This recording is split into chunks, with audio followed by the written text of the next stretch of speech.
Bonjour à toutes et à tous et bienvenue dans un nouvel épisode de Tomcat Next Gen, le podcast qui met en lumière celles et ceux qui inspirent la nouvelle génération d'entrepreneurs français.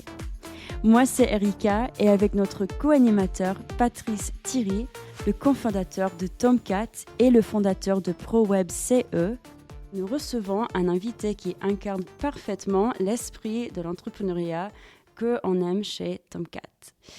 Il s'appelle Christian Sabag, il est le fondateur et président de Travelsoft, la maison mère d'Orchestra, la plateforme technologique qui fait tourner une partie du secteur du tourisme en France.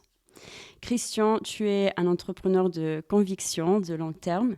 Tu as créé Travelsoft en 2000 et 25 ans plus tard, tu es toujours là, toujours à la barre, avec la même énergie et la même vision. Et dans un monde où beaucoup pivotent, revendent ou passent à autre chose, tu fais partie de ceux qui construisent dans la durée. Patrice et Christian, vous vous connaissez depuis longtemps. Vous avez travaillé ensemble à une époque où vos entreprises respectives cherchaient à inventer quelque chose de nouveau, à la croisée de voyages, de digital et des avantages salariés. Avec Patrice, on va parler de vision, de résilience, d'indépendance, mais aussi de doutes, d'erreurs et bien sûr de succès. Christian, merci beaucoup d'être avec nous aujourd'hui. On est ravis de t'avoir sur Tomcat Next Gen. Merci à toi. Super, merci Erika pour ce descriptif de ce magnifique parcours de mon ami Christian. Donc Christian, tu es notre deuxième invité. Ça me fait vraiment très plaisir de t'avoir dans ce podcast Next Gen. Je crois que je te l'ai déjà dit, mais je vais te le redire. Moi, parmi mes idoles, j'ai Michael Jordan, j'ai Ronald Reagan et j'ai Christian Sabag. Oups. Alors, des grosses différences. Tu sais pourquoi ? La grosse différence, c'est que je suis français, évidemment. Et voilà, donc tu es ma Par seule rapport à idole deux française. Américains, voilà. La seule idole européenne. Comme Michael Jordan, il y a un petit souci de taille. Voilà, mais bon, voilà, on va... C'est pas le même sport. C'est pas le même sport. Et donc Christian, c'est mon idole pour plein de raisons. Mais une des raisons, tu l'as dit Erika, et on va en parler longuement, c'est la durée. La durée. Donc, Christian a créé Travelsoft en 2000, en même temps que moi, je créais ProWeb CE. J'ai craqué, j'ai vendu en 2017. Et il y a très, très peu d'entrepreneurs de l'ère 2000. Donc, t'es le dernier des Mohicans, quasiment. Si, il y a peut-être il y a David Dayan, Showroom Privé, qu'on salue, qui est un de nos LP de Tomcat, d'ailleurs.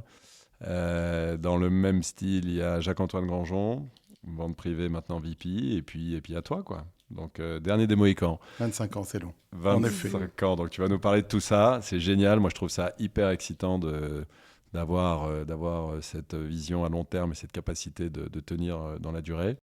Et donc, tu as plein de choses à apprendre aux jeunes entrepreneurs. On va en parler. Mais avant, ce qui est sympa, c'est que tu nous parles un peu du jeune Christian. Qui était le petit Christian ? D'où tu viens, Christian ? Écoute, raconte-nous. C'est relativement simple. Écoute, moi, je suis né à Beyrouth déjà. Donc, qui dit jeune dit quand même, ça démarre il y a plus de 55 ans, il y a 58 ans précisément. Donc, à Beyrouth. Et puis, il y a quelques années de paix et puis beaucoup d'années de guerre, pour faire ça de manière synthétique. Et je me retrouve en terminale à Paris, en 1984. Voilà, et je pense que depuis, je passe principalement mon temps à travailler, puisqu'évidemment, au début, il y avait un petit écart de niveau, sachant que pendant 10 ans, j'allais à mi-temps à l'école à cause de la situation, disons, de guerre. Et donc, depuis, quand je suis arrivé, donc forcément, j'ai beaucoup travaillé pour essayer de rattraper le retard. Et puis après, donc j'ai fait quelques années d'études, en effet, 6 années d'études. Et puis après, j'ai commencé une dizaine d'années de consulting. Donc là, du conseil en stratégie, du conseil en organisation. Donc, il faut travailler vite, bien, mais aussi beaucoup. Et puis après, j'ai créé la société en 2000. Donc voilà, et puis depuis, en effet, je n'ai pas forcément baissé le rythme. Donc j'ai beaucoup travaillé depuis. Donc voilà en quelques mots, un parcours de 58 ans.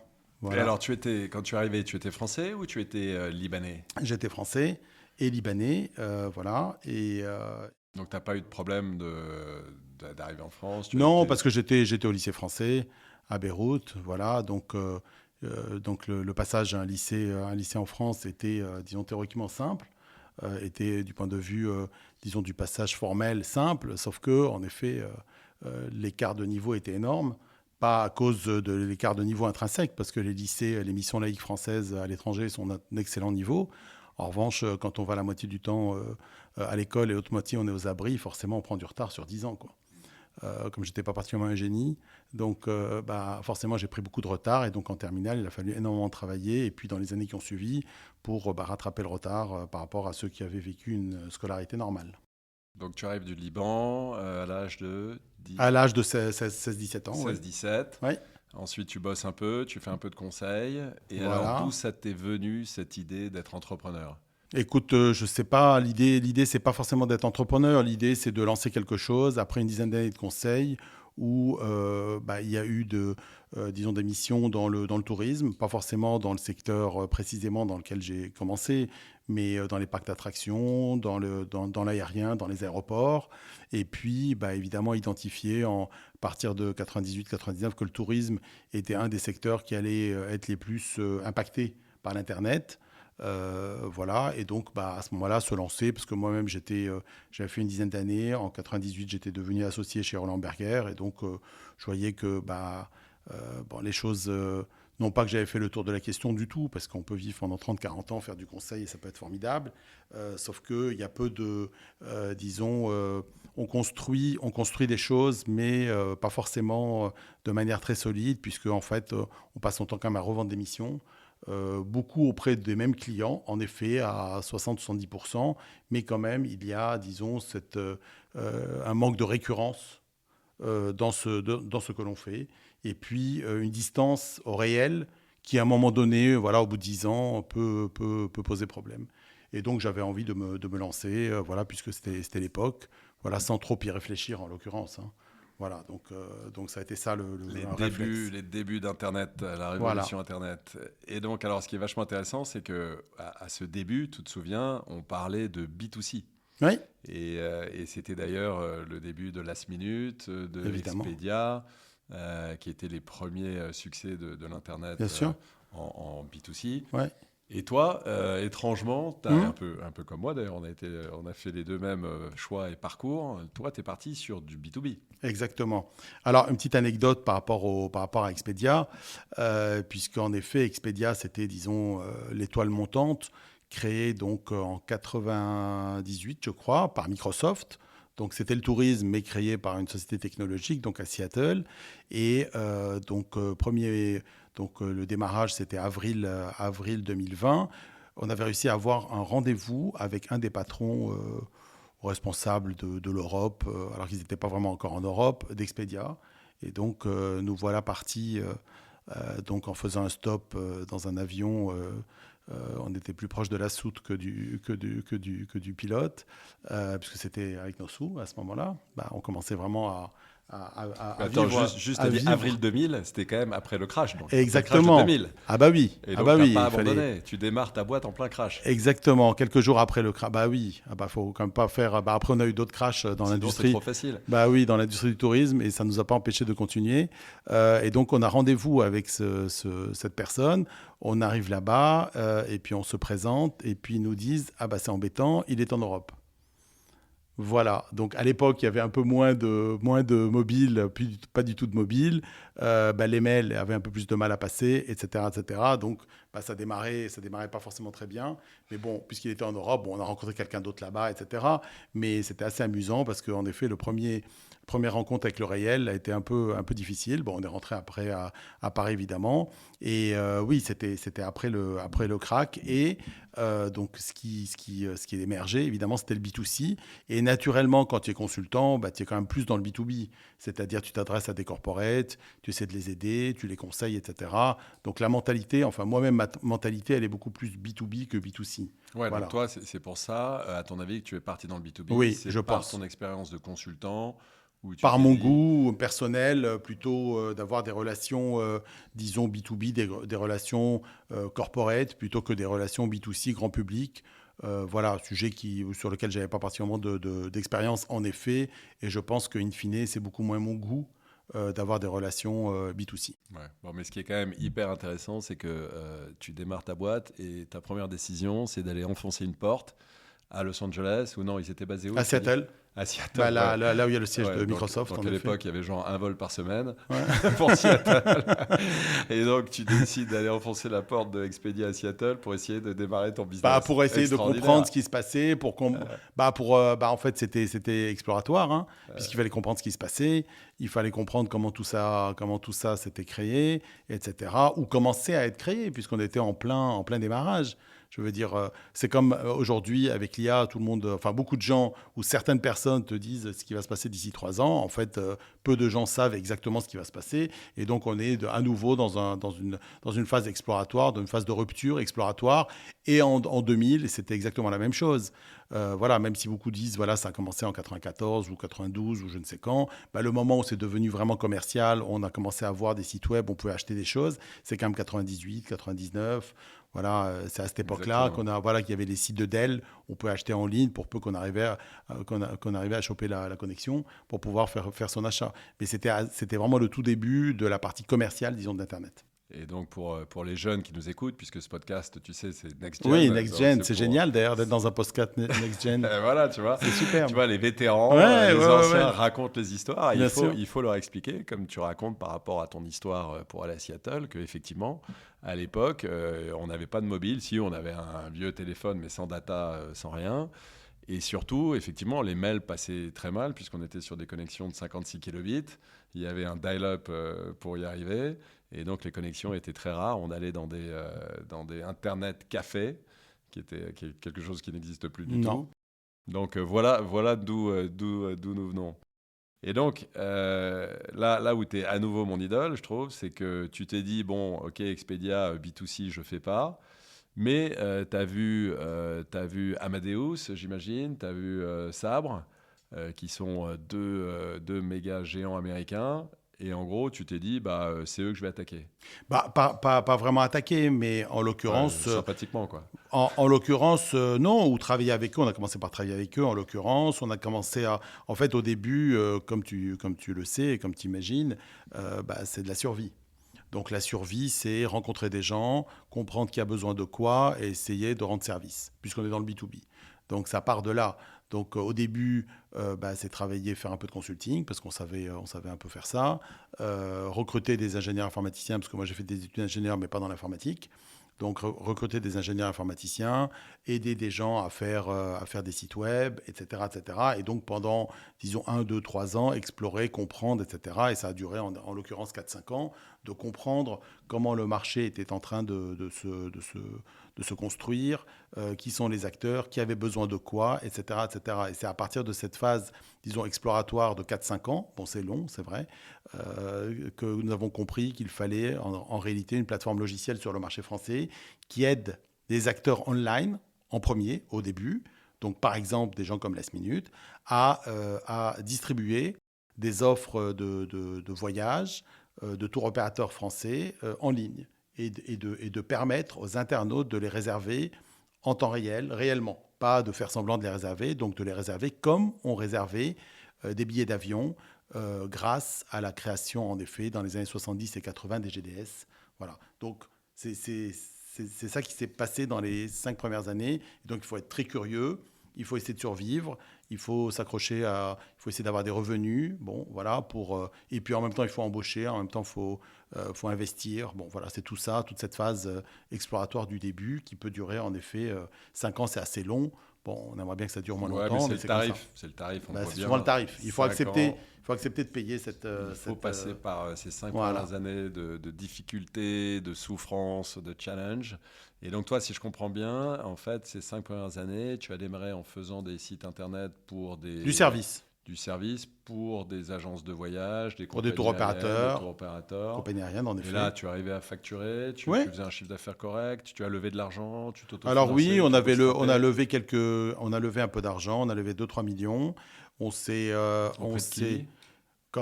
d'une caisse d'épargne et puis auprès de Stépar, qui est le fonds adossé à Asteria. On a fait, on arrivait à 2-3 millions de chiffre d'affaires sur les 5-6 premières années. Voilà, ce qui permet d'avoir quelques salariés et de commencer à envisager la suite. Et donc la suite, c'était en effet de basculer sur un modèle logiciel, de plateforme logicielle. Voilà, et c'est disons le premier tournant.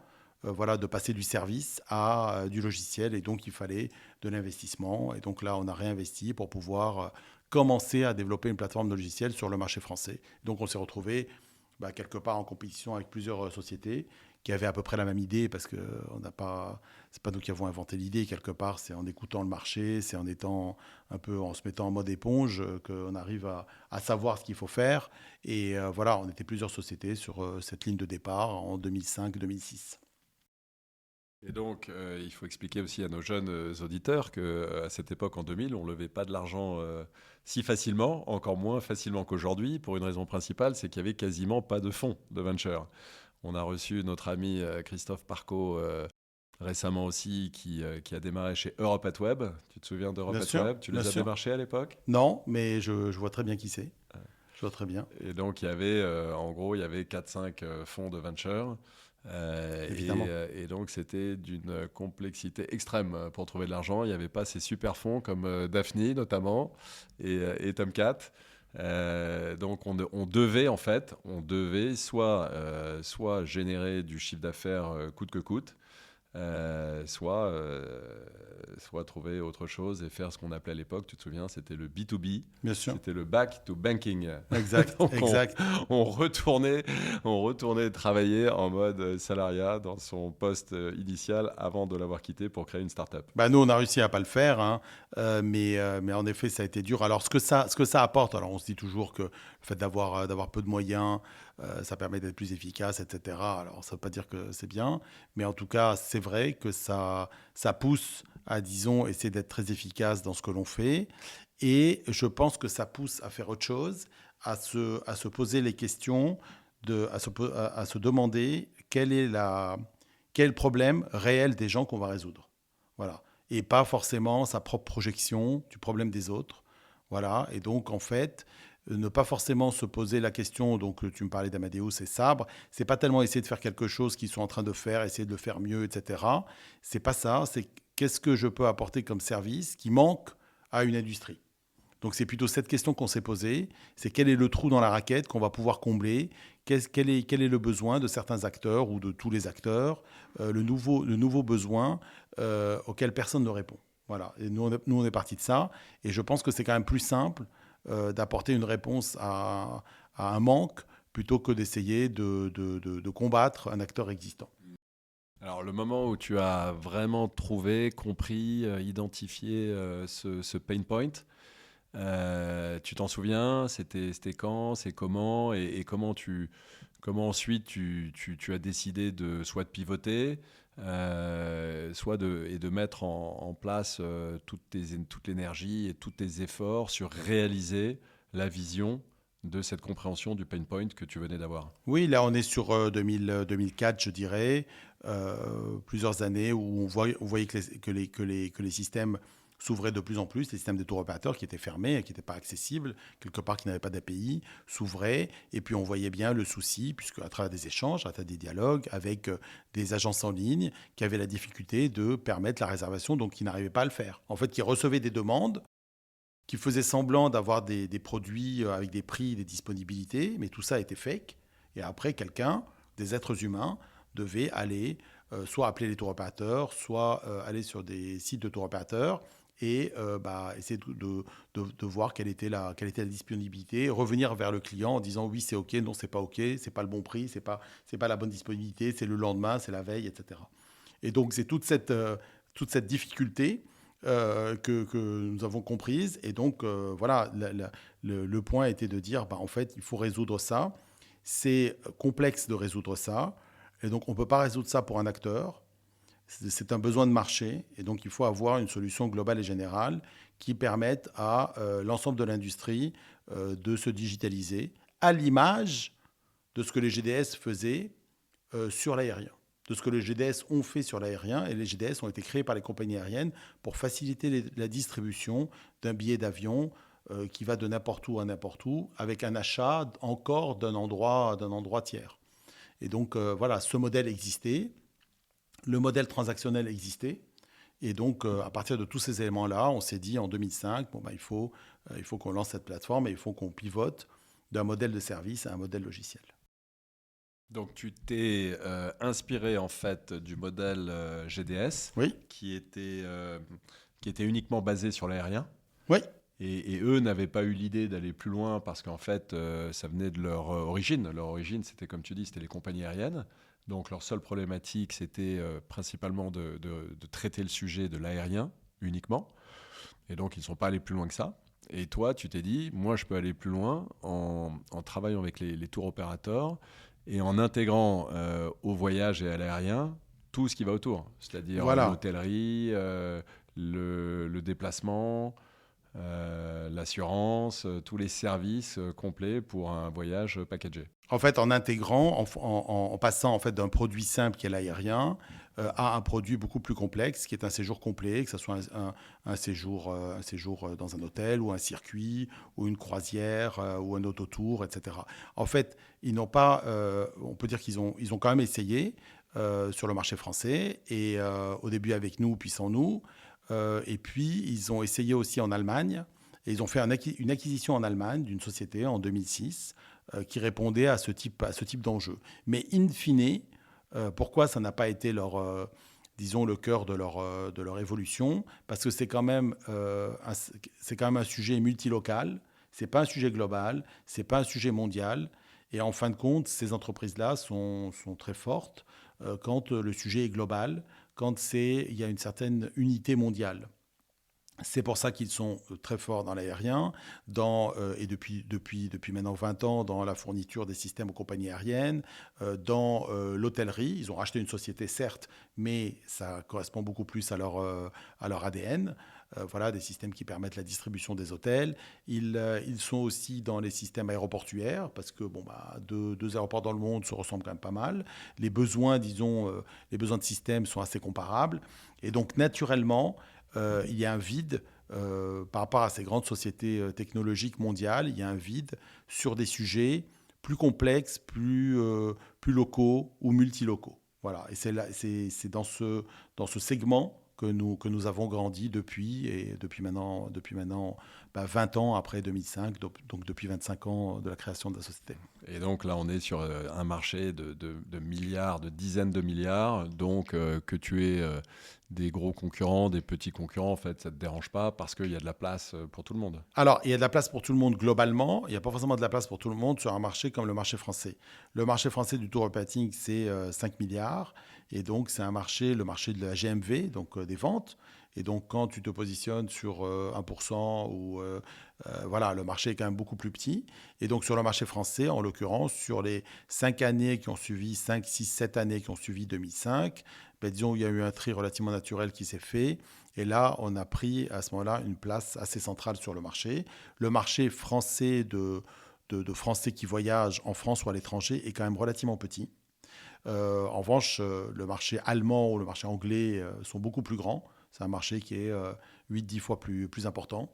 Voilà. Et ça a été, d'une certaine façon, cette taille de marché, ça a été un peu l'élément déclencheur 15 ans après pour se dire, maintenant, il faut sortir de nos frontières et en essayant de voir quels sont les leviers qui nous permettront de sortir de nos frontières. Bon, donc 15 ans après 2005 est arrivé le Covid, donc ça nous a un peu ralenti dans notre élan. Mais tu as survécu. Oui, alors voilà. Alors ça pour parler de résilience, parce que c'était une des thématiques évoquées au départ. Oui, on a survécu. Alors oui, notamment parce que nos clients ont survécu aussi. Donc nos clients ont survécu grâce à des aides aussi. Si on regarde les choses plus globalement, je pense qu'ils ont été d'un niveau... Moi, je te pose la question parce que moi, j'ai eu la chance ou la malchance, on ne le saura jamais, mais moi, j'ai vendu juste avant le Covid. Mais timing. Mais pendant le Covid, je me suis dit, mais waouh, si je n'avais pas vendu, surtout après 17 ans d'entrepreneuriat avec tout ce que tu sais, ce qu'on vit, je pense que j'aurais très très mal vécu la période de lockdown et de Covid. Donc, est-ce que tu peux nous raconter comment toi, tu l'as vécu, mais de manière vraiment très, très Oui, bien concrète sûr. et très humaine, parce que Écoute, j'imagine que ça a été violent. Écoute, oui, c'est très violent. Et alors, heureusement, je dirais, pour partir de la base, la structure de la société et, disons, le niveau de cash, etc., était important. Ça, je pense que ça change tout. Parce que si au bout de 3 semaines, au bout d'un mois et demi, tu as du mal à payer les salaires, etc., c'est pas la même chose. Donc, voilà. Donc, en fait, tout part de là, je pense. Bon, j'ai pas été dans l'autre situation, mais je pense qu'une autre situation aurait été infernale. Donc, dans cette situation, je me suis pas tellement projeté sur la durée possible parce que j'en savais rien. Bon, donc je me suis dit, voilà, on est dans cette situation. Et en fait, dans une situation de crise de ce type, 98% des gens se renferment, euh, se mettent en pause, bénéficient des aides de chômage partiel, etc. Et puis attendent que ça passe. Bon, alors, Ouais, moi, mais ça, désolé, je t'interromps parce que attendre que ça passe, ça, c'est quand tu l'as passé. Mais tu te souviens, quand on était en plein dans le Covid, on ne savait pas. on ne savait pas qu'on allait Complètement. passer. On avait un Complètement. président qui nous effrayait, qui Bien nous sûr. disait on va tous mourir, coûte que coûte, Bien il faut sûr. qu'on s'en sorte. Bien sûr. Donc, Non, bien sûr. comment tu peux Bien sûr. tu vois, te dire, et pendant cette période, on a fait beaucoup d'erreurs. Mais est-ce qu'à un moment, toi, tu t'es dit je peux tout perdre? Je ne me suis pas posé cette question, je ne me suis pas projeté là-dessus. Je me suis dit, voilà, la situation est telle qu'elle est, je ne peux rien y faire. La seule chose que je peux faire, comme une société d'édition de logiciels, c'est garder les personnes qui sont dans la société. On était à l'époque, donc c'est la plateforme Orchestra sur le marché français, avant de faire les build-up à partir de 2022. Donc on devait être 70-75 personnes. Donc la priorité était de se projeter sur la suite. Et la suite, c'est une relance. Alors je ne savais pas si c'était dans 3 mois ou dans 3 ans. Mais la relance, en fait, sans les équipes, c'est très, très dur. En fait, il y a une idée que l'informatique, etc., c'est un peu magique. Il y a des systèmes qui tournent un peu tout seuls et si les gens ne sont pas là, ça va bien se passer. En fait, pas du tout. C'est hyper humain. Alors, ça casse peut-être un peu le rêve de cette vision des sociétés de logiciels, des sociétés éditrices de plateformes logicielles. Mais en plus, nous, on est quand même, il y a une partie de connectivité. Donc, tout ça est très vivant. Donc, la priorité, c'était de garder les gens. Garder les gens qui sont en fait des ingénieurs brillants de 25 à 35 ans ou de 25 à 40 ans. En fait, si à un moment donné, on les met au chômage partiel ou au chômage tout court, hein, c'est-à-dire restez chez vous et vous ne faites rien et vous allez avoir votre salaire, je me suis dit qu'on allait avoir une perte extrêmement, extrêmement forte. Notamment à cause d'appels d'air d'autres sociétés, puisque le e-commerce explosait. Il y a plein de sociétés qui ne faisaient pas de e-commerce qui se sont lancées dans le retail, etc. Du point de vue informatique, il y a eu beaucoup de choses pendant cette période, même en ayant des gens chez eux. Et donc, on a gardé l'équipe, pas seulement en place, mais on a gardé l'équipe au travail. Et on a travaillé sur un nombre de projets pendant, in fine, 2 ans, hein, parce qu'on ne savait pas que ça allait durer 2 ans, mais bon, voilà, 2 ans quelque part. Et c'est comme ça qu'on a gardé tout le monde et qu'à la reprise, on a été très fort. En 2022, qui était la première année de reprise, on a une année qui était en fait ISO 2019, parce que toute l'équipe était là, parce que sinon c'est très difficile. Voilà, s'il y avait eu un tiers de l'équipe qui était partie, on aurait eu beaucoup de mal, on aurait mis, je pense, 3-4 ans à s'en remettre, puisqu'en fait, c'est beaucoup de compétences, c'est pas juste unitaire, c'est pas j'ai 70 personnes, je retrouve 70 personnes.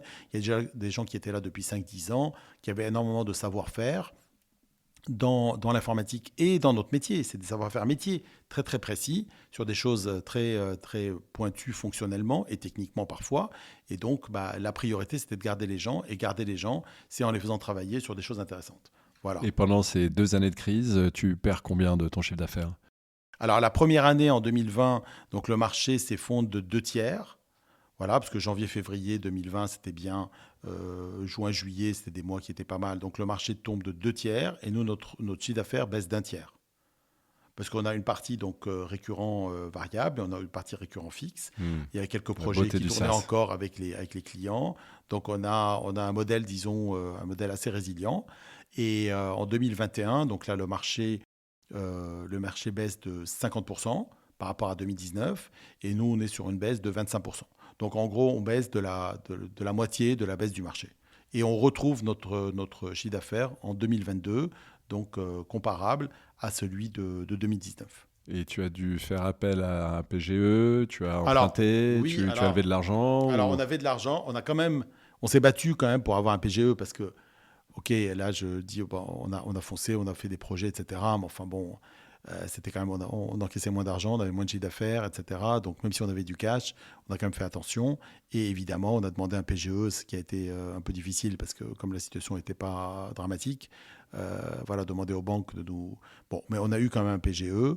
Voilà, on ne l'a pas utilisé en l'occurrence, mais bon, c'était quand même dans un monde d'incertitude. Il faut quand même Ouais. voilà, avoir quand même Donc, un ou deux réflexes de prudence. Tu fais partie des entrepreneurs qui l'ont remboursé. Oui, bah, bien sûr, évidemment. Bravo. Évidemment. Je pensais sur 5 ans, donc je pense que c'est en train de se finir le remboursement. Mais oui, oui, bien sûr. Mais en l'occurrence, on s'est quand même battu pour l'avoir parce que quand même, il y avait une telle incertitude. Bah oui, on ne Voilà. savait pas. On pensait savait que ça pas. pouvait durer 2, 3, 4, Bah 5 oui, ans. Personne bah ne oui. savait. C'est sûr qu'au-delà de 2 ans, 3 ans, 4 ans, là, ça aurait été très difficile parce qu'avec un marché qui s'effondre, bah, à un moment donné, de toute façon, après l'autre grand risque, c'était la santé de nos propres clients.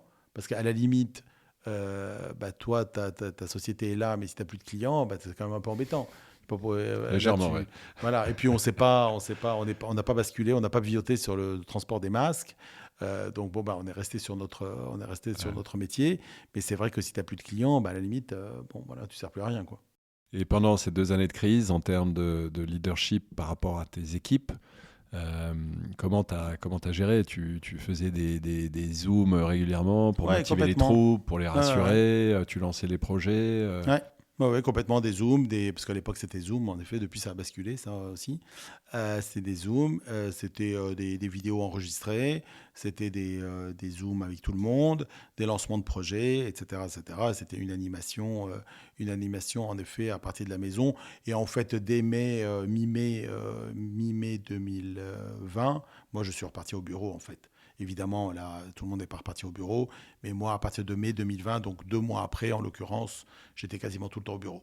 Voilà, même en avril-mai, j'allais parfois au bureau pour arroser ma plante, qui est toujours là. Voilà, un petit cactus qu'on avait offert à tout le monde pour nos 18 ans, qui est toujours dans mon 18 bureau. ans, donc elle a 7 ans. Voilà, maintenant elle a 7 ans, elle est toujours là. Voilà. Et est-ce que au retour, et depuis le retour, est-ce que cette crise et le télétravail, est-ce que ça a eu un impact sur tes équipes et sur la cohésion entre vous? Ou est-ce que vous êtes redevenus exactement dans la même dynamique qu'avant la crise? Non, je pense que ça a mis 2-3 ans peut-être à revenir, à recréer une dynamique forte, avec maintenant un mix entre, évidemment, voilà, un 60-40, où certains sont toujours là tout le temps, comme moi, d'autres sont un peu plus à distance. Mais je pense que maintenant, on a réussi, depuis 1 ou 2 ans, à retrouver un nouvel équilibre. Voilà, un peu différent d'avant, mais un nouvel équilibre. Et puis, voilà, on fait des événements au bureau, etc. Donc, on a retrouvé un certain équilibre qui convient à tout le monde. Super. Donc nous, on revient un peu en arrière. Nous, on s'est rencontrés en 2008, je Oui. crois. Hein. Donc Ouais. là, on sortait d'une autre crise, Exact. qui était la crise des subprimes. On en a vécu quelques-unes. Et donc ça nous rajeunit de quoi ça? De 17 ans. Hein. On était des petits jeunes. Hein. Ouais. On était tout beaux, tout mignons. Et je crois que c'est moi qui suis venu toquer à ta porte. Là, c'est moi qui ai enfoncé la porte. Et notre projet a été quelque chose de très très beau qu'on a fait ensemble. Tu peux raconter un peu ce qu'on a fait ensemble? Oui, bien sûr. En fait, c'était d'enrichir l'offre avec du voyage, et donc de permettre aux salariés qui utilisaient les plateformes de réserver du voyage. Et vous aviez à l'intérieur de votre groupe, vous avez une agence de voyage qui était plus Mortar que Click. Et donc, on l'a d'une certaine façon digitalisé, et on a permis en effet d'enrichir l'offre auprès des salariés des sociétés qui utilisaient tes systèmes. Voilà. Et depuis, c'est une histoire qui a grandi, parce que ça a très bien marché. Forcément, comme toujours, au début, ça prend du temps pour décoller, mais ça a en l'occurrence bien décollé, et ça a fait quelques dizaines de millions au bout de quelques années. Ouais. Moi, ce que je retiens, c'est qu'en fait, on a très humblement, on a fait une première API avant que le mot API existe, puisqu'à l'époque, on parlait plutôt de web service ou de connexion de bases de données. On mettait, je crois qu'on a mis quasiment 200 jours hommes chacun de nos équipes respectives. Alors qu'aujourd'hui, toi, tu connectes des API en quelques secondes. Ouais. Oui, un peu plus, des secondes un peu lourdes, mais oui. En l'occurrence, on a interconnecté nos systèmes pour que l'expérience, disons, soit la plus fluide pour les salariés des sociétés, pour les ayants droit, comme on dit dans le langage commun, dans ce domaine, et pour que les ayants droit aient en effet la possibilité de réserver de manière fluide tout en bénéficiant de leurs avantages. Et donc, on voit là qu'il y a plusieurs interconnexions à faire, puisque il faut que l'expérience soit fluide entre deux plateformes. Il faut s'interconnecter avec les avantages, justement, pour savoir quels sont les avantages en général de cet ayant droit ou sur le voyage en particulier, parce que c'est un segment qui peut être différent du reste en termes d'avantages que la société va donner à son salarié, et puis en effet retrouver une réservation interconnectée au tour opérateur, et puis après enlever une partie des avantages puisqu'ils ont été consommés. Et voilà, donc on voit bien que deux systèmes doivent s'interconnecter très fortement pour que ça puisse fonctionner. Donc 8 ans après que j'ai revendu ProFCE à Edenred, tu continues à bosser avec le groupe Edenred Complètement. Et tout fonctionne. Complètement. Et, magnifique histoire. Et la partie voyage, il y a eu un rapprochement de la partie voyage avec Carrefour. Ouais, voyage. J'ai cru voir. Voilà, avec lesquels nous travaillons depuis 2007-2008 aussi. Voilà, donc bientôt on va pouvoir fêter à 3 dans 2 ans et demi, dans 3 ans, nos 20 ans ensemble de collaboration. Le trouble. Voilà, c'est incroyable. C'est un trouble. Voilà, c'est exactement ça. Et oui, avec la plupart de nos clients, on travaille depuis très longtemps. Et donc, maintenant, il y a eu en effet un rapprochement sur l'aspect métier, disons, avec Carrefour Voyage, voilà, qui est notre client depuis très longtemps aussi. Super. Alors moi, ce que je trouve aussi très excitant dans ton parcours, que j'admire beaucoup, c'est ton equity story. Donc, tu as levé quand même peu d'argent pour faire le groupe. Et tu vas nous en parler un peu aussi du groupe maintenant, parce que tu as fait des acquisitions, tu es pan-européen. Tu as fait tout ça avec peu d'argent. Et c'est un sujet qu'on évoque beaucoup à la Tomcat avec nos jeunes entrepreneurs. C'est comment être efficace, comment être frugal sur le déploiement de son cash pour créer de la valeur. Donc toi, tu as un exemple parfait pour ça. Et ensuite, à titre même personnel, tu as réussi à coup de LBO, toujours là, c'est ton equity story plutôt personnel, à remonter au capital. Et donc, d'après ce que je comprends, d'ailleurs avec nos amis de Cambon, nos amis communs, Morgane, à qui on dit bonjour, tu as réussi à quasiment redevenir totalement majoritaire de ta boîte 25 ans plus tard. Bien sûr.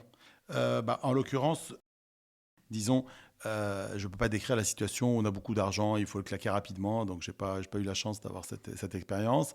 En revanche, avoir peu d'argent et puis faire en sorte assez vite de générer du chiffre d'affaires, voilà, d'une manière ou d'une autre, et puis peut-être petit à petit réorienter ce chiffre d'affaires vers un nouveau modèle logiciel. Ça, c'était les premières années, mais il faut quand même arriver à générer du chiffre d'affaires quelque part coûte que coûte pour survivre. Et puis après, voilà, donc il faut un mix de vision de là où on veut aller et puis de réaliser au quotidien quelque chose pour au début survivre et puis après évidemment grandir. Donc après, on a commencé à partir de 2012-2013 à faire en effet des LBO avec Morgane, que Jean-Pierre Nadir m'a présenté, avec lequel il avait travaillé sur Easy Voyage. Jean-Pierre Nadir avec lequel j'avais travaillé dès 2001. Donc lui, je le connais depuis 2001, puisqu'on avait vendu ensemble, d'ailleurs lui plus que nous on était plus dans la réalisation et lui dans la vente des systèmes à des tour opérateurs, puisqu'il était déjà dans le secteur avant nous.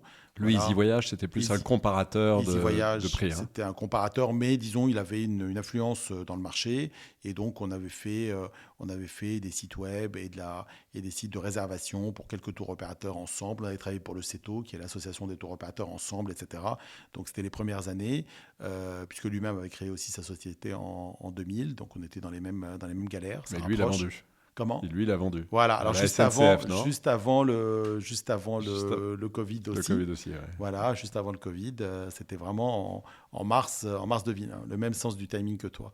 Voilà. Et donc, On te salue, Jean-Pierre. voilà. Et donc en 2013, on fait un premier LBO. Et là, en effet, jusqu'en 2019, il y a une forte relution. Voilà, sans cash out, avec de la relution jusqu'en 2019. On a travaillé avec MBO Partenaire, puis Idrip qui est devenu Andera, puis Actomez d'Andera aussi, jusqu'en 2019. Et puis après, à partir de l'opération suivante, on a fait une première acquisition en 2022, donc d'une société qui ressemblait un peu à Orchestra vu de loin sur le marché allemand. Que tu as financé en échange de Avec, titres, en alors, dette, en levée de fonds. avec Actomez, toujours. Donc de la dette. Voilà, de la dette, avec de la mezzanine, de 2019, donc Andera qui est resté une année de plus, au lieu de sortir, disons, 3 ans après, est resté une année de plus. Et on a enclenché donc en 2023 avec Capza. Et donc, on a fait une acquisition aussi en 2023 d'une entreprise espagnole. Voilà, et puis en 2024, on a fait de nombreuses acquisitions, donc une en Angleterre, une au Pays de Galles, une autre en Espagne et une en Roumanie. Voilà. Et donc maintenant, à la taille en 2025, maintenant le groupe pèse 5 fois plus que la société initiale qui est Orchestra. Voilà. Et donc le build-up a permis en effet d'avoir une taille de plus d'ordre de 120 millions versus Orchestra dont la taille est de 22 millions aujourd'hui en 2025. Mais là, tu es hors volume d'affaires. Là, tu parles de... Ça, c'est notre chiffre d'affaires. C'est votre chiffre d'affaires à nous. Le volume d'affaires que l'on génère, que l'on traite globalement est de plus de 40 milliards de réservations. Donc ça, c'est le volume d'affaires de nos propres clients, donc qui passe par nos systèmes, ce qui génère chez nous globalement un chiffre d'affaires de 120 millions. Sachant que en fonction des systèmes, on a parfois des systèmes qui génèrent beaucoup de volume avec un chiffre, disons, un take rate très bas, puisque c'est des systèmes d'inventaire, par exemple, ou des systèmes de distribution qui sont sur des take rates plutôt d'1%, 1,5%. Le mix de tout ça arrive à, en effet, un chiffre d'affaires de 120 millions, et on est à peu près 700, principalement en Europe, mais avec des clients partout dans le monde. Quand je t'ai rencontré en 2008, je crois que tu faisais 100 millions de volume d'affaires. Oui, c'est possible. 100 Donc millions. là, on parle de 100 millions à 40 milliards en 17 ans. 100 millions, maintenant, c'est par jour. Et ça, c'est extraordinaire parce que c'est aussi un des sujets que j'évoque beaucoup avec les jeunes entrepreneurs. C'est créer de la valeur. Ça prend beaucoup de temps. Ouais. Donc, on a parlé des 4-5 premières années où là, il ne se passe quasiment rien. On est juste sur la construction du début de l'équipe et du début du produit et comprendre le début du pain point. Donc, il faut déjà passer par là. Et les 4-5 prochaines années ou d'après, où ça commence un peu à décoller, on commence à faire un peu de flux, mais ce n'est pas énorme non plus. Et c'est réellement à partir de l'année 10 que là, on commence vraiment à décoller. Et après, l'année 20, 25, on peut toucher les milliards. Donc, oui, c'est-à-dire qu'il faut être patient. Alors, c'est soit un caractère. Moi, je n'ai pas forcément un caractère patient, c'est-à-dire je vais me faire beaucoup de choses rapidement, etc. Mais après, sur la durée pour construire, alors je pense que certains ont la chance de construire des choses magnifiques en 5 ans. Voilà, nous on n'a pas fait ça. Mais après tout, en effet, 25 ans, on peut se dire que de toute façon, que ça soit long ou pas long, c'est notre parcours. Voilà, on n'y peut rien. Puis ce qui est magnifique, c'est de montrer bien, ni pas bien, c'est comme ça. Une start-up française peut faire des milliards d'euros. Oui. Tu en es l'exemple. Écoute, oui, je pense qu'une entreprise française peut devenir... je pense qu'une des difficultés, c'est de devenir européen ou global quand on est français, mais c'est peut-être le cas aussi quand on est allemand ou autre chose. Alors peut-être quand on est allemand, on a un peu plus cette vision. Quand on est anglais, on a un peu plus cette vision globale. C'est possible. Quand on est français, par défaut, peut-être qu'on l'a un peu moins, mais de fait, c'est très fortement psychologique. Parce qu'il n'y a aucune raison, il n'y a aucune limite en réalité. Voilà, alors mécaniquement, quand on est aux États-Unis, on a un marché qui est plus grand au départ, ou quand on est au Japon, ou je ne sais quoi. Mais même quand on est sur un plus petit marché, qui est un des pays européens, il n'y a pas de raison de ne pas avoir une vision globale. D'ailleurs, 2 entreprises espagnoles que nous avons acquises ont en elles, parce que en fait, l'Espagne, notamment Palma de Majorque, est une base extrêmement forte en hôtellerie, ils ont une vision mondiale des choses. Et donc, ces deux entreprises ont construit des produits faciles à déployer et qui ont un reach mondial. Nativement, ils ont pensé à ça de manière mondiale. Et en effet, rien n'empêche d'avoir une vision mondiale quand on est en France, et c'est même potentiellement encouragé. Hein. Magnifique. Alors justement, ton conseil aux jeunes entrepreneurs sur l'equity story et la levée de fonds. Donc toi, tu es l'exemple, tu as levé, tu vas nous le dire, mais je pense à peine 2 millions, 3 millions d'euros. Oui, 3-4 millions au début. 3-4 millions pour arriver à une boîte de 700 salariés et 40 milliards de flux. Donc c'est extrêmement rare. Toi, ton conseil, je sais que tu rencontres beaucoup de jeunes entrepreneurs, je t'en envoie aussi de temps en temps. Ton conseil aux jeunes entrepreneurs en termes de création de valeur, d'equity story, de levée de fonds, c'est quoi tes tips clés que tu leur donnes? Je dirais déjà sur ce que l'on fait, sur la valeur qu'on apporte. Je pense que c'est important de se poser la question de ce qu'on apporte à un marché et de résoudre des problèmes. Voilà ce que j'ai dit à un moment donné. En fait, c'est bien souvent, j'entends des pitchs où les gens se lèvent un matin et puis ont telle envie et puis eux, ils ont un problème pour garer leur voiture et donc ils ont une idée. Bon, moi, j'ai pas du tout fait ça et je pense que plein de gens ne font pas ça. Ils regardent en fait un marché, ils essaient de comprendre quel est le besoin, ils répondent à quelque chose. Donc ça, déjà, je pense, même pour expliquer ça à des investisseurs, etc., voilà, essayer de dire, voilà, il y avait ce sujet, j'ai résolu un problème, etc. Je pense que c'est plus simple. Après, sur les levées de fonds, etc., moi, j'ai toujours eu le réflexe dans la construction, disons, des plans qu'on présente aux gens. Alors, sauf au début, parce qu'au début, en fait, on n'en sait tellement rien qu'on construit des plans avec un niveau d'incertitude qui est proche de 90%. Donc, forcément, on met des chiffres, mais on n'en sait rien. Mais dès qu'on commence à maîtriser un peu les éléments, de ne pas survendre. Moi, j'ai l'impression que c'est un élément en fait de création d'une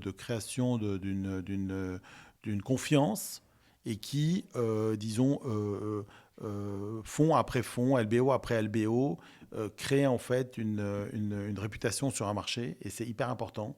Et en fait, ça montre, je pense, c'est une force de pas exprès raconter des conneries. Alors après, parfois, on en raconte et puis on n'en sait rien. Hein.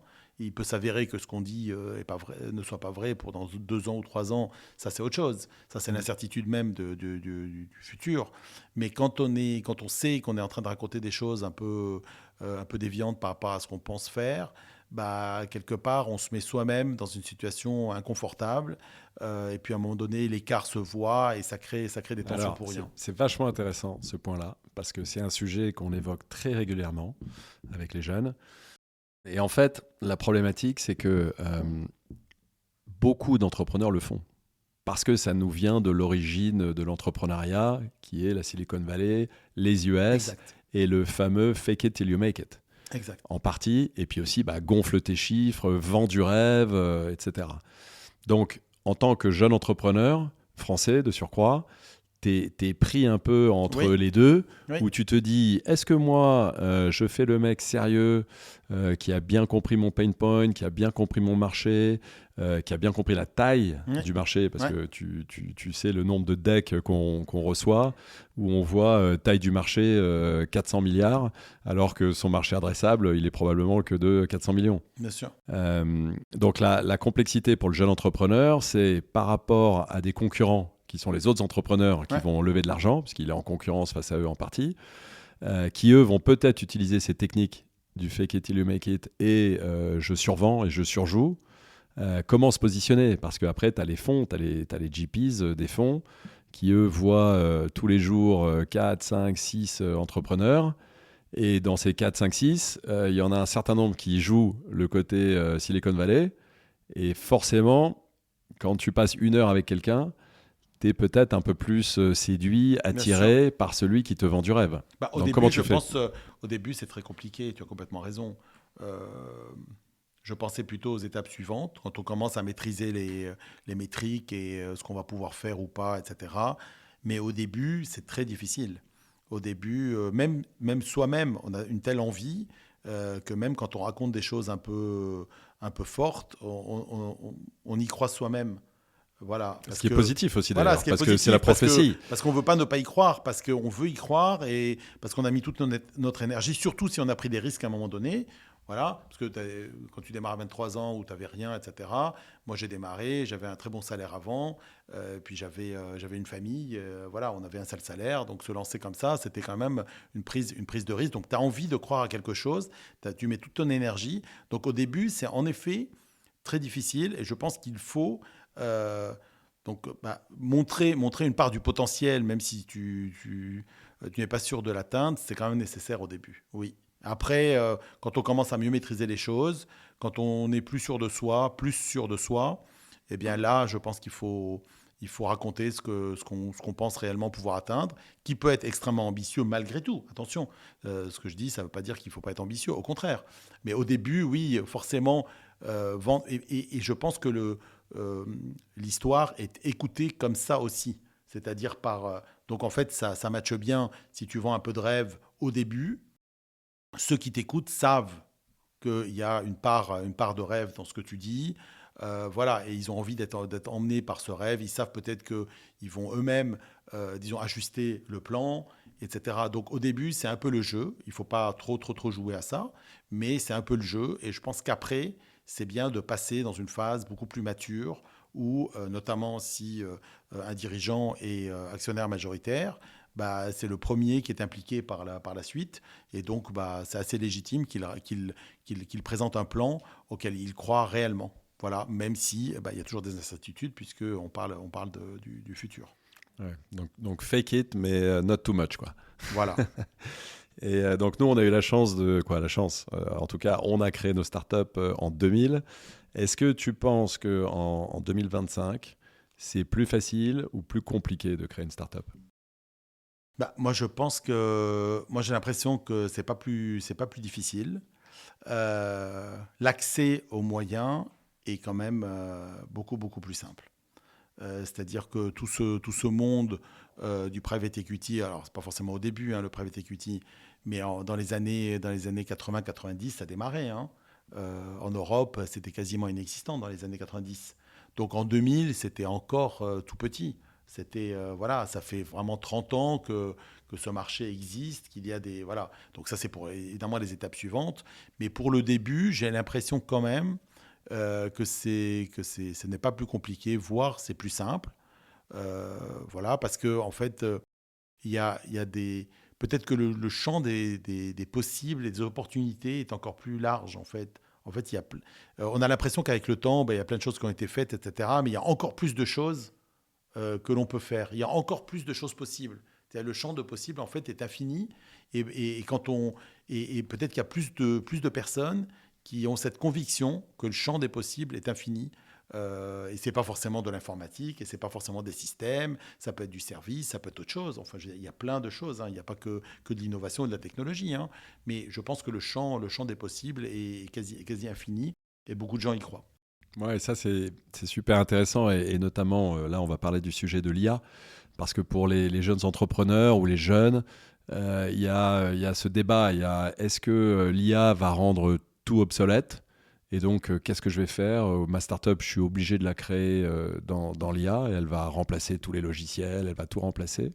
Donc d'un côté, il y a ce sujet un peu négatif, je vais peut-être pas me lancer, je vais peut-être pas créer de startup parce que l'IA va me chat-GPTiser. On a eu la période d'ubérisation et maintenant on est dans la chat-GPTisation. Nous, on a une startup à la Tomcat qui s'est fait clairement chat-GPTiser. Ouais, donc son modèle n'a plus lieu d'être. Donc il y a cette inquiétude de l'IA. Et puis après, comme tu dis, il y a à l'inverse, le champ potentiellement de tous les possibles grâce à l'IA. Donc toi, comment tu vois l'arrivée de l'IA sur le métier d'entrepreneur ? Moi, je vois ça comme une nouvelle rupture, comme la rupture de 2000 en l'occurrence. Et donc, je trouve que ça ouvre énormément d'opportunités, de possibilités, mais pas que pour des jeunes entrepreneurs. C'est-à-dire pour nous, on voit énormément d'opportunités dans l'IA, dans nos propres systèmes, vis-à-vis du search des voyageurs et vis-à-vis de notre propre fonctionnement. C'est une sorte de renaissance pour nous, puisqu'en fait, on retrouve un peu les leviers de la création en 25 ans plus tard. Et donc, c'est comme si on retrouvait l'énergie de notre... alors, peut-être je parle pour moi, mais bon, c'est important. C'est bien, on parle de toi, là. C'est un élément du dispositif. Non, mais c'est un élément de renaissance, quelque part, de relance de quelque chose de nouveau et se reposer des questions un peu fondamentales sur ce que l'on fait, etc. C'est génial, puisque quand on a cet état d'esprit, de toute façon, même 25 ans après, on l'a encore. Donc, par rapport à des jeunes entrepreneurs, je dirais que ça devrait presque être un détail, l'IA ou pas l'IA. Soit ils ont ça en eux, soit ils ont envie de créer quelque chose. Et à la limite, ils créent quelque chose, au bout de 2 ans, ça ne va pas. S'ils sont faits pour ça, ils trouveront d'autres choses, d'autres idées, ils rebondiront sur autre chose. Je pense que c'est plus ce qu'on a envie de faire qui est important, plus que ce qu'on va faire. Et donc, alors, pour Travelsoft, donc l'IA, pour toi, ça a quel impact? Vous l'utilisez comment? Quel budget sur les fonctionnalités, sur la tech, sur le produit? En fait, il y a 3 couches, disons. La première couche, c'est une couche qui a un sens pour tout le monde.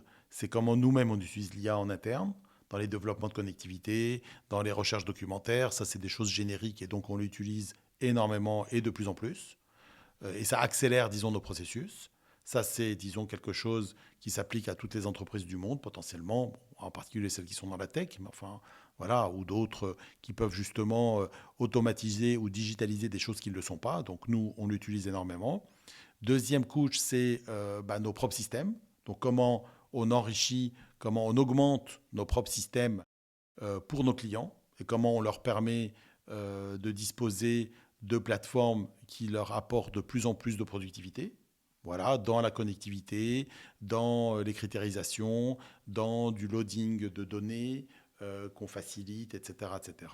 Bon, ça c'est la deuxième couche. Et la troisième couche, qui est un peu nouvelle pour nous, mais qui est très intéressante et sur laquelle on travaille, c'est comment on permet à nos clients d'être référencés dans cet environnement IA, alors que ça fait 15-20 ans qu'ils travaillent avec des partenaires pour être référencés à travers le SEO dans Google et dans les moteurs de recherche. Comment, dès maintenant, on se positionne sur le référencement dans les IA. Oui, parce que bientôt, tu pourras réserver tes voyages via ChatGPT. Tu pourras, à minima, rechercher, il va t'inspirer, il va te signifier, te signaler, t'encourager ou te permettre d'aller chez un prestataire à l'intérieur potentiellement de son monde à lui pour réserver des billets d'avion, des packages, etc. Donc comment nos clients, puisque si on considère que notre métier, c'est d'aider, de faciliter la vie de nos clients et de les aider dans leur croissance et dans leur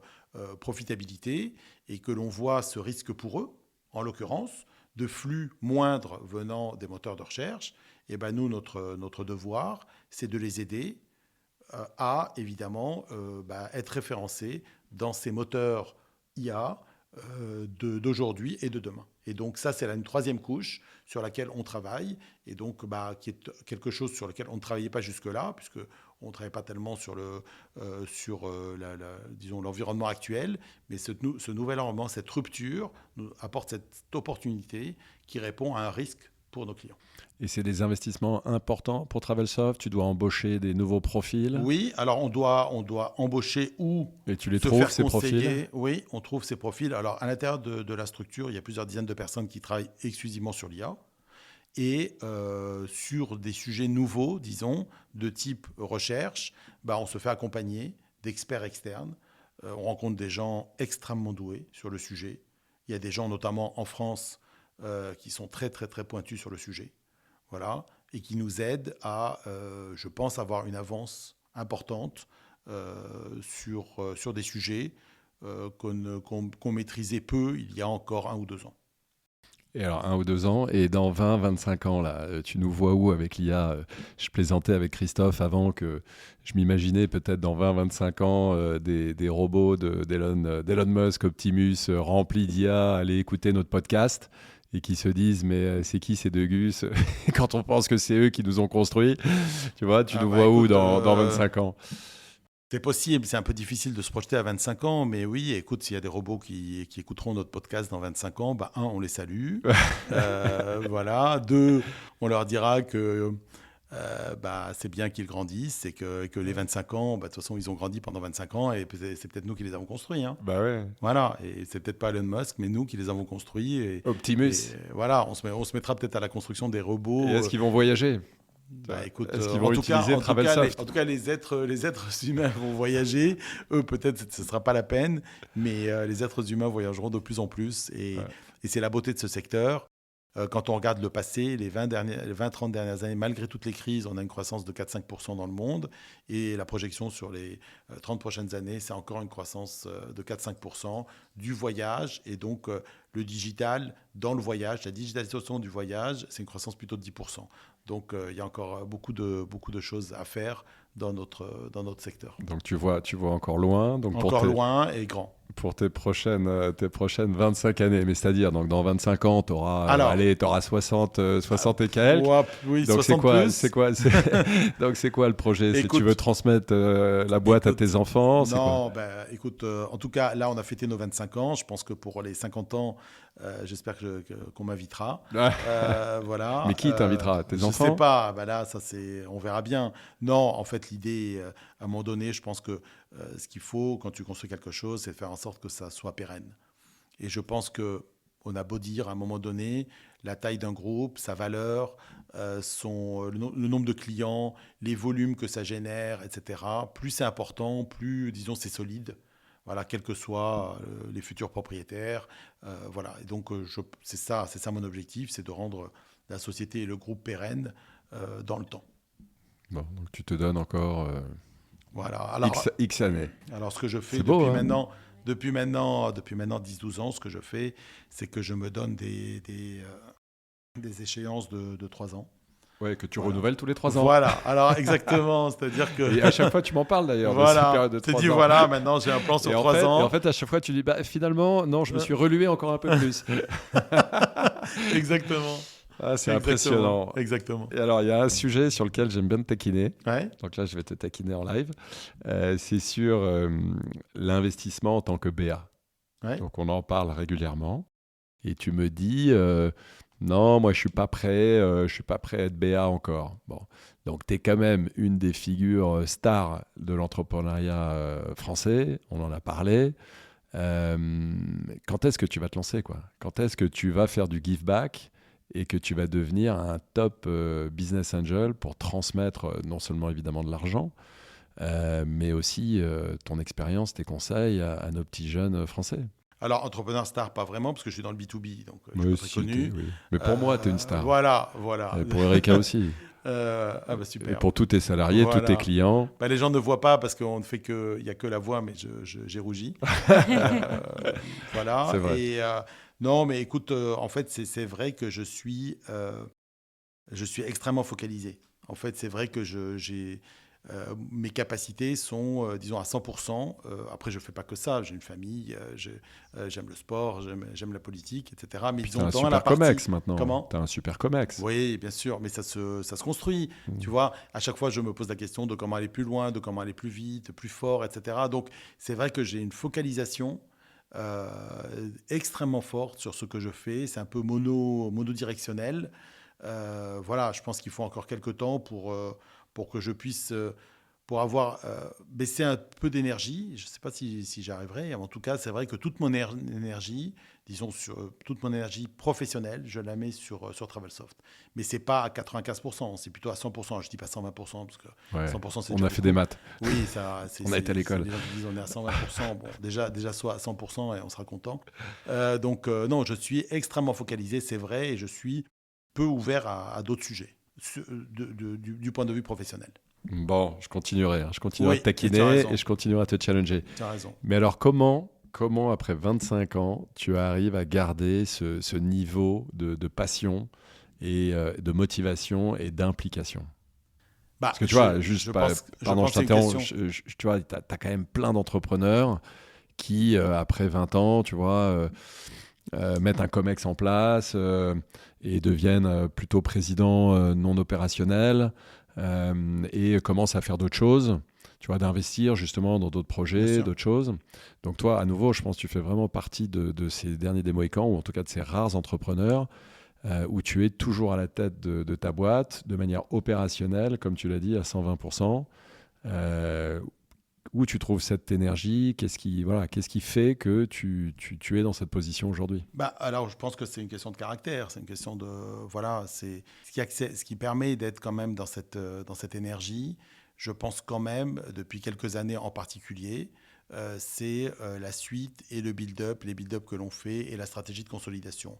Et en fait, je pense que ce qui permet de rester comme ça extrêmement éveillé et avec beaucoup d'énergie, c'est d'aller sur des territoires nouveaux, d'aller là où je n'étais pas allé avant. Et donc, naturellement, c'est dans des situations nouvelles. On peut dire se mettre en risque d'une certaine façon, parce que essayer quelque chose de nouveau, c'est forcément, toute chose étant égale par ailleurs, plus risqué que continuer à faire ce qu'on faisait avant. Alors ceci dit, je pense que ce qu'il y a de plus risqué, c'est de ne pas bouger. Ça, c'est encore un autre sujet. Mais oui, c'est je pense Donc que c'est la Christian motivation... le conquérant. C'est l'explorateur. Oui, le fait de faire grandir le projet, le fait d'aller plus loin dans ce que l'on fait, c'est ce qui... Ça auto-alimente une énergie, en effet, une énergie autour de notre projet. Super. Donc, pas de business angels pour le moment. Et avec tes enfants, tu les as encouragés à être entrepreneurs, à suivre ta voie? Écoute, là, pour l'instant, mon fils est consultant, ma fille est entrepreneuse. Donc, comme toi au démarrage. Oui, comme moi au démarrage. Ouais. Donc, ils vivent leur vie, et puis ils grandiront, et puis ils feront leur choix. Voilà. Ils sont grands, libres. Ce que j'ai, je ne sais pas si c'est moi qui ai réussi à faire ça, mais en tout cas, là où je peux être content, c'est qu'ils travaillent beaucoup. Voilà, c'est qu'ils ont le sens du travail, ils ont le sens de l'effort. Et ça, c'est la chose la plus importante, je pense. Je pense que tout le monde peut s'en sortir en travaillant beaucoup. Voilà. Et si un jour ils viennent te voir, papa, je crée ma start-up, j'ai besoin d'1 million. Écoute, on discutera. Tu veux pas nous donner la réponse là? Non, mais je les aiderai. Je les aiderai à en fait, dès que voir mes enfants mettre beaucoup d'énergie dans leur travail, c'est une énorme satisfaction. Ok, super Christian, c'est super intéressant. Là, c'est le Erica Moment. Donc Erica va te poser sa question et elle va nous faire aussi une petite liste de key takeaways, de toutes les bonnes choses qu'on a appris grâce à ton intervention et qui vont servir à nos jeunes entrepreneurs. À toi Erica. Oui, alors Christian, au début de cette conversation, tu as dit que tu es né et que tu as grandi à Beyrouth. Est-ce que tu sens que ton background binational t'a façonné en tant qu'entrepreneur et de leader, et si oui, dans quelle manière? Je ne sais pas. Écoute, c'est très difficile à dire. En tout cas, oui, c'est forcément quelque part un bagage culturel que tu as, un bagage de vie, de mouvement d'un pays à l'autre, etc. Donc forcément, ça peut pas, disons, c'est suffisamment important de passer d'un pays à l'autre. Ça peut pas ne pas influencer, oui. Je pense que forcément, ça a un impact. Oui. Et comme Patrice avait dit, j'avais noté beaucoup de key takeaways que tu as évoqués pendant notre conversation. La première, c'était de l'importance de travailler vite, de travailler bien et de travailler beaucoup. Ouais. Et aussi de communiquer avec les salariés pendant une crise, comme ça s'est arrivé avec la Covid. Et puis, qu'en réalité, il n'y a aucune limite, donc il faut aller au plus loin possible et de garder cette vision mondiale. Et que de créer de la valeur, ça prend du temps, de résoudre des problèmes et de bien comprendre de le marché, et aussi de ne pas survendre. Ça, c'était très intéressant. Oui. Écoute, c'est formidable comme synthèse. En réalité, tout ce que j'ai dit... Il suffit d'écouter la fin. Alors, c'est difficile de dire aux gens, écouez la fin, alors que je le dis à la fin. Mais juste... on pourrait mettre un petit mot, écoutez la fin, et vous aurez la synthèse de cet échange. Oui, non, c'était très, très enrichissant. Merci beaucoup. Merci à toi. Merci Erica. Merci. Moi, j'ai une dernière question. Oui. Christian, si tu pouvais reparler au jeune Christian, 16 ans... lors de son voyage de Beyrouth à Paris, qu'est-ce que tu lui dirais? Je l'encouragerais à faire ce qu'il a fait à l'époque. Donc, en septembre 84, de décider de voyager et de faire sa terminale à Paris. Donc, ta best life. Tu confirmes cette étape? Oui, Allez, c'était le bon choix. Peut-être il fallait même que je le fasse avant. Mais enfin, j'avais 16 ans, donc c'est pas évident. Mais voilà, j'avais quand même des parents, etc. Donc, j'avais heureusement mon grand frère et ma grande sœur qui étaient déjà en France, parce qu'ils avaient 10 et 12 ans de plus que moi. Donc, ils avaient déjà, au début de la guerre, ils étaient partis.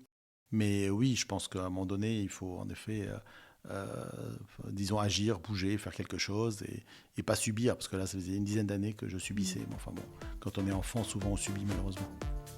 Super, merci mon Voilà. Christian, Merci c'était à vous génial. deux. C'était super. Merci d'être passé à notre podcast Tomcat Next Gen et à très bientôt à tous pour un nouvel épisode. À très vite. Merci.